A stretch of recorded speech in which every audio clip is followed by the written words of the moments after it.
Thank you for joining me, Mr. Markusen, today. He is from the Hall of Fame. He is the Director of Outreach Learning, as well as an author of various books about baseball. So my first question for you today is, what is your educational background and how did it prepare you for your career and specifically in baseball as well? Well, I went to school way back in the 80s. I graduated in 1987 from Hamilton College, which is a liberal arts college in upstate New York, not too far from here in Cooperstown. And that was really it as far as the extent of my college education. I did not go to any graduate school after that. Um, didn't really feel that I needed to for what I wanted to go into. I initially went into radio, hosted a sports talk show at a radio station in Utica, New York. But then after a few years, I got a little bit burned out on that. I had a chance to come here to the Baseball Hall of Fame to work in a baseball environment. Baseball is my favorite sport, so it really kind of made sense for me. And I still do some broadcasting with the virtual programs that we do here at the Hall of Fame. But I also, I teach kids, do some writing, editing, and basically involved with educational outreach. I don't think I necessarily took the standard path to working in a museum. I did not take museum studies classes in college. I did not go to a graduate school and get a museum studies degree. Um, Again, at the time, back when I was, still of school age, I didn't know I was going to work for a museum. I didn't know I was going to work for the Baseball Hall of Fame. So I ended up taking, I guess, a less traditional approach as far as working at a place like the Baseball Hall of Fame. My expertise is not so much in museums, but is in baseball history, studying the game, researching the game, that sort of thing, writing about the game as well. So that's kind of the angle from which I've come at things in my career. Any internships, anything like that in general? No, I didn't really have any internships. I mean, I did when I was a senior in college. I did take a part-time job at a local radio station, which had sports talk. So I did that for a few months my senior year, and then when I graduated, I stayed at the radio station. It was only a part-time job, but I thought, hey, I've got my foot in the door, and I did it part-time for a couple of years, then got a full-time opportunity there. So I ended up working at the radio station from 1987 to 1995, and then March of '95 is when I came to the Hall of Fame. But really, no internships for me. I think internships are great. It just wasn't something that that I really thought about. And I started working right after graduation. I sort of hit the ground running. So I didn't really, at that point, see a need for an internship. Although in retrospect, looking back, I mean, I certainly, could have seen myself doing something like that after my sophomore year or junior year. Um, if you're given a chance to do something over, you might do it differently, but just wasn't something that I really thought about back in the late 80s. Yeah, like I've always talked with my dad, and he always says it's kind of more of a thing now than it was back then, as far as like internships and stuff like that goes. That probably did play a Yeah. part. It does seem like your radio job before the Hall of Fame definitely did probably have a hand in giving you some skills and stuff like that. Yeah, in a way, it was like an internship because I had to learn how to carry a talk show. I had to run the board, run all the equipment, serve as my own producer. Basically, I had to do everything. So you learned on the fly, and you learned within a few months what it took to host a sports talk show. And some days we were on the air for 5 or 6 hours.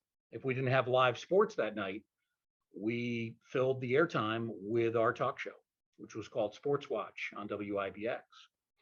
So yeah, that was great. That was great training, no question. All right, let's get into what does a typical day look like for you at the Hall of Fame? Well, typically what I do is I get here a little bit before 8 o'clock in the morning. I look for ideas that I might post to our education Facebook page. Different stories, different themes that we might be exploring. Could be something as simple as a Hall of Famer's birthday. It could be something related to one of our educational programs. It could be a promotion of a future virtual program that we're going to do more for an adult audience. So that's one thing that I do. If I have a live program that day, either with a school group or one of our free virtual programs that we do, then that's kind of where I concentrate my efforts. Make sure that I have my lesson plan, ready to go. And I usually try to connect about 15 minutes before the program begins, just to make sure everything is working right. So everything is kind of geared toward preparing for that day's programs. If we don't have a live program that day, I might be thinking about, well, what's our next program that we're going to do? Putting together a PowerPoint presentation for that, researching somebody who we're going to interview, trying to find the best questions that I can ask them during a program. One thing I'm constantly doing is updating our curriculum, our lesson plans, refining them. One of the interesting things about baseball research is, things are ever changing. You sometimes find out that something you thought was true maybe wasn't exactly true, needs to be revised or worded differently, or you pick up a new piece of information, or you see something that can just be written better so that it's clearer when we're talking to the students via Field Trip Zoom. So I'm constantly tinkering with the lesson plans, with our visual presentations as well. So basically within that, I know it gets a little crazy up there in New York, as far as induction weekend and everything like that. So like, what's your involvement with that? I'm sure you probably have to do some research, like you've said, on any incoming Hall of Famers, anything like that. Well, it's not necessarily researching the Hall of Famers so much as preparing for some of the specific things I do during Hall of Fame weekend. For example, one of the first things that happens, we have an event called Play Ball with Ozzie Smith, where fans can come out and get instruction from Hall of Famers. And then at the end of the program, they can turn a double play with Ozzie Smith. For that, I don't really have to do a lot of research. It's basically, it's being at the field. We do this over at the Clark Sports Center, which is about a mile from where we are here at the Hall of Fame. I have to coordinate that event, make sure it runs smoothly, on time, help coordinate the campers, if you will, who are getting the instruction and making sure they're in the right place when they're going to turn the double plays with Ozzie Smith. So that's a hands-on event. There is some preparation done ahead of time, but mostly it's just a read and react type of situation. You're there and you react to what's going on. And we've been doing that for a number of years. Sometimes during Hall of Fame weekend, we do have programs. We have sometimes author events. Sometimes we present programs in our bullpen theater. So I have to prepare for those. We'll, for example, interview an author about his or her book. And then I coordinate, taking questions from the audience on that. Obviously meeting the author, showing them around, going through how the program is going to work. So that's all involved as well. Saturday, the big thing that happens is the parade. We have a parade down Main Street, which is in the early evening. I serve as a spotter for Brian Kenny from the MLB Network. He's our parade announcer. So basically, it's my job to kind of go down Main Street and tell Brian who the next Hall of Famer is so that he can refer to his script. And we write a script for Brian. He ad libs off of that. It's a short biography of each Hall of Famer. Now, we do get ahead of time, we get a list of the Hall of Famers and the order that they're going to be in. But occasionally we'll find out that they're out of order. So that's why I go all the way down the street and visually confirm who the next Hall of Famer is and then relay that information to Brian. That's become a very fun event. It's very well attended. We didn't have it last year, even though we had an induction ceremony, but we did not have the parade. 2 years ago, we had no induction at all. So there was no parade. So the parade's been gone for 2 years. It'll be nice to bring it back in 2022. And then the Sunday of Hall of Fame weekend is the ceremony itself. We usually get out there fairly early in the morning. We help put out chairs. And then prior to the ceremony, I make announcements on the microphone on the stage. So that's basically what I do. Then after the ceremony's over, I'll break down the chairs and then head back to the Hall of Fame. Usually ends up being a long day. We're sometimes not done till 6 or 7 at night, but it's a fun day because it is induction day. Yeah, it sounds like your job's full of different events that sound kind of fun. Yeah, we have Hall of Fame weekend. We also have what's called Hall of Fame Classic weekend, which is a Memorial Day weekend. We run a skills clinic. We have an old timers game that takes place. And then we have an event that this year is going to be called a Night at the Ballpark, where the old timers from the game earlier in the day will take photographs with fans who have paid for tickets. So we help coordinate that as well. So those are the two big weekends: Hall of Fame weekend, which is almost always the last weekend in July, and then Classic weekend, which is Memorial Day weekend. Sounds like there's a lot to keep you busy, which kind of leads me into my next question. I saw you're an author of a few different books. I was kind of curious, like, where you get the time to do that in between having like a full-time job at the Hall of Fame, as well as like, where did your desire to write the books come from? Were you, was this always something you wanted to do, or is it just something that came along as you progressed in your career? Actually, that was one of the reasons why I joined the Hall of Fame back in 1995. I initially worked in the research department, where I had access to all of the books and the files on different players. And I told them when I was interviewing for a job in the research library, I said one of the reasons that I like the job itself, but I wanted to, after hours, be able to use the documents, the books that we have here in the library, to work on a couple of book projects that I had. So it's really fitted nicely. My supervisor right from the get-go was very accommodating and said, you can certainly stay late. There's not a problem with that.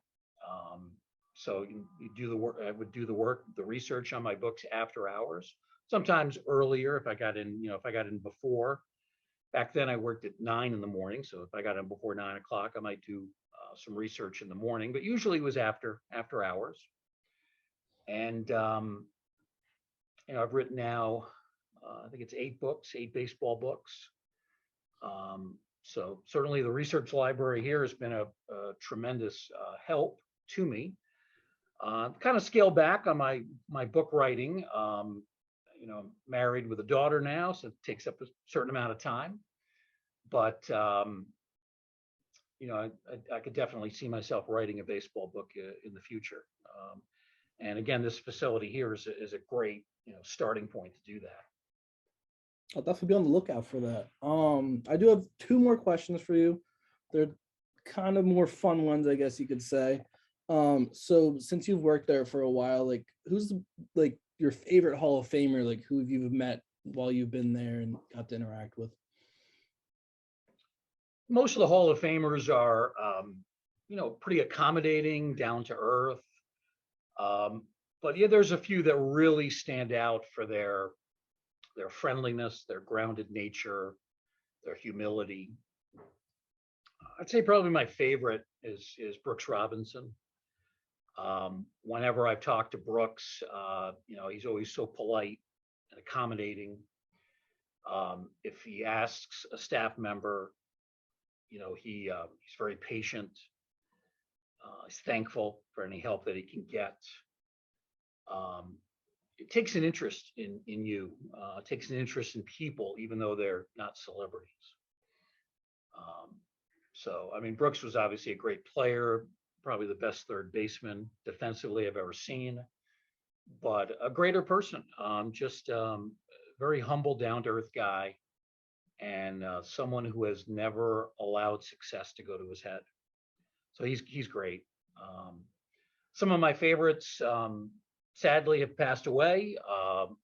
Bob Feller, I got to know very well because he was always here. Bob would always come to induction weekend. I don't think he ever missed one during his lifetime. He would come here in the winter, spring, whatever. If we asked him to do something here at the hall, to do a program, he loved Cooperstown. Ended up interviewing him many times in our theater and in other locations. So Bob was a very colorful personality, and we got to know each other a little bit. So I always enjoyed that. Harmon Killebrew, just a consummate gentleman, a lot like Brooks Robinson, very kind, very polite, soft-spoken guy. It's no wonder that during his long career, he was never ejected from a game in the major leagues. He wasn't one to cause conflict or confrontation, but Harmon was great. Robin Roberts was very, very funny, a good storyteller, again, a down-to-earth guy. So those are some of my favorites. Fergie Jenkins is still with us. He does a lot of programs for the Hall of Fame, and he's always been terrific too. So those are just a few. Joe Torre is another one. Joe, I've interviewed Joe now 3 times since the pandemic started. We twice did virtual programs with him. And then last September, we did a recollection of September 11th because he was managing the Yankees at the time. Joe's a real pro. I mean, he's always great to talk to. Very well spoken, great recollection of his career in baseball, no matter how far back you go. But Joe's great. So those are some of my favorites. Yeah, Joe Torre always seems like he has a different type of presence about him. I always see on TV. Yeah, he's always very calm. He never seen him mad except for when he occasionally would argue with an umpire, but calm, reasoned. Everybody else can be going crazy around him, and I think Joe always finds a way to, keep on the straight and narrow and try to restore order to the situation. And he's just got a gift for doing that. And one last question. If you could go back in time, whether it be 100 years ago or 5 years ago, and play baseball with any player, whether it be a Hall of Famer or not, who would it be? Well, that's pretty easy. It would have to be Roberto Clemente. He was my favorite player. I saw him when I was very young. He died when I was only 7. So I was really young, but I've seen a lot of videotape of him, a lot of his highlights. I've written a book on him, read many books on him as well. He was just such an exciting player, greatest throwing arm I've seen in an outfielder. Ran the bases in this very dynamic fashion. He could go first to third, second to home as well as anybody. Tremendously exciting player, passionate guy who was a humanitarian, was always looking to help out the poor, the underprivileged, used to do free baseball clinics for kids in his native Puerto Rico. Never forgot his roots. He's a guy I would have loved to have met. Playing baseball next to him, I guess I would have been embarrassed because he had so much skill and I don't as a ball player. I guess it'd be more thrilling to just, talk to him, interview him. That would have been quite an exhilarating thing to do. But yeah, I guess playing next to Clemente would have been kind of fun. Yeah, I think that's a good answer. And that'd be it for the questions. Thank you for joining today. if anybody would like to check out any of his work, you can pretty much go on the Hall of Fame website. I believe you have a Twitter as well.